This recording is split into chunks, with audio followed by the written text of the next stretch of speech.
Paul est né dans une famille riche. Il n'a jamais manqué de rien.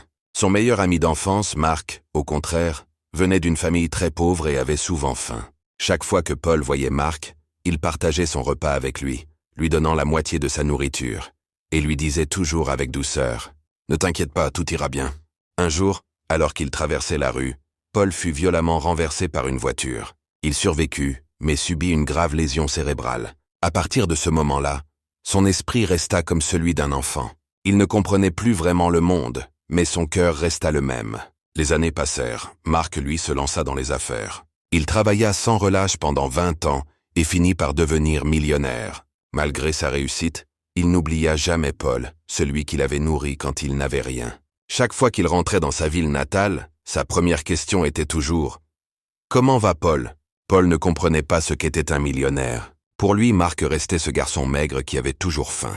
Par peur qu'il ne manque encore de nourriture, Paul remplissait ses poches de patates douces et d'œufs dès qu'il le voyait. Quand Paul eut 40 ans, son père mourut. Marc prit alors une décision importante. Il dit simplement à Paul « Viens vivre avec moi ». Il l'emmena dans son entreprise, lui fit assister chaque matin à la cérémonie du lever du drapeau, lui aménagea un petit jardin dans l'usine pour qu'il ne s'ennuie pas. Un jour, pendant une grande réunion avec des investisseurs, Paul entra dans la salle. Marc essaya discrètement de lui faire signe de repartir pour ne pas interrompre la réunion, mais Paul ne comprit pas. Il s'approcha calmement de la table, posa un œuf encore chaud devant Marc et commença à le nourrir, comme autrefois. Marc sentit alors les larmes lui monter aux yeux.